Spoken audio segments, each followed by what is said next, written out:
Friends, welcome back to another video. In this video, I will talk about what is bleeding, what are the disadvantages of bleeding in concrete structures, and what is latience, and how can we prevent bleeding from concrete structure. So, without any further delay, let's start with the introduction. So, what is bleeding? Bleeding means bleeding or water gain is the particular form of segregation. जैसा कि मैंने last video में बताया था कि सैग्रीगेशन भी 3 type का होता है, जिसमें क्या होता है, एक वो टाइप होता है जिसमें एग्रीगेट्स का सेपरेट हो जाना होता है, ठीक। सेकंड क्या होता है, सेकंड में सीमेंट पेस्ट अलग हो जाता है, और थर्ड क्या होता है जिसमें वाटर अलग हो जाता है। तो ये जो ब्लीडिंग है, इसमें ये कौन सा सेग्रीगेशन है जिसमें कि वाटर जो है वो अलग हो जाता है रेस्ट ऑफ कंक्रीट मैट्रिक्स से, ठीक है। तो सेकंड पॉइंट क्या है, व्हेन वाटर, अब यही चीज़ यहाँ पे लिखी है, when water from the concrete comes out of the surface of concrete being of the lowest specific gravity among all the ingredients of concrete. Means कि all the ingredients of concrete, जितने भी concrete में ingredients use होते हैं like cement, sand, coarse aggregate, fine aggregate and water, तो उनमें से क्या होता है, वाटर अलग हो जाता है। क्यों अलग हो जाता है? क्योंकि इसकी सबसे लोवेस्ट स्पेसिफिक ग्रेविटी है, लोवेस्ट स्पेसिफिक ग्रेविटी है। तो क्या होता है कि ये वाटर जो होता है वो पूरी जो कंक्रीट होती है उससे वो water comes out on the top surface of concrete, ठीक है।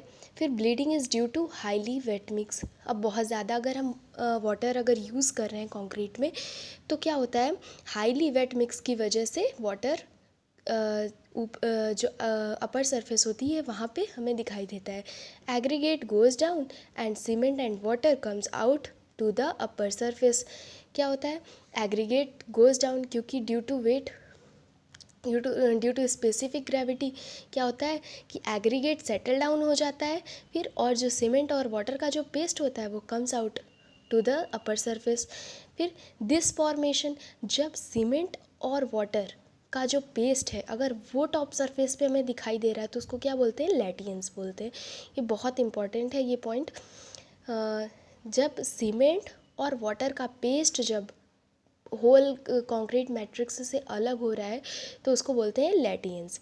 अब डिसएडवांटेज क्या होते हैं due to bleeding, as the top surface has a higher content of water and less aggregate matter, it also develops highly shrinkage cracks.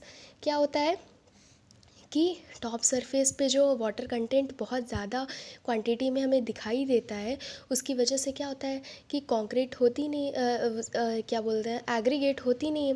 तो aggregate की वजह से ही कंक्रीट में स्ट्रेंथ आती है, और जब एग्रीगेट नहीं होगी तो क्या होगा कि ये सबसे it also develops higher shrinkage. तो उसकी वजह से क्या होता है, श्रिंक करने लगेगा कंक्रीट, क्योंकि एग्रीगेट जब है ही नहीं उस जगह पे क्या होता है, एयर वॉइड आ जाएगा, एयर वॉइड्स आ जाएंगे तो उसमें क्या होगा कि वो श्रिंक कर जाएगा स्ट्रक्चर, उसमें क्रैक्स डेवलप हो जाएंगे। फिर reduces bond between reinforcement and concrete, और अगर आप उसमें रेनफोर्समेंट यूज़ कर रहे हैं तो जब हाईली वाटर की वजह से, हाईली वेट मिक्स की वजह से क्या होता है, जो कंक्रीट और रेनफोर्समेंट के बीच में जो बॉन्ड होगा वो बहुत वीक हो जाएगा। प्रिवेंशन क्या है, it can be reduced by proper proportioning and uniform complete mixing.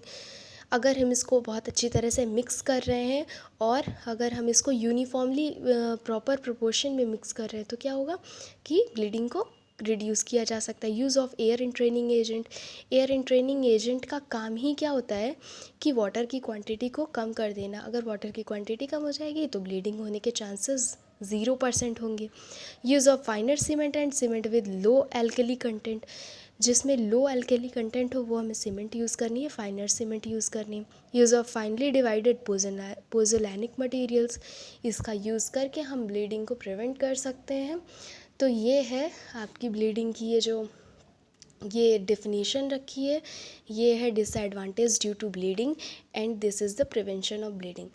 So if you guys are liking this video, please like, comment and share. Thank you.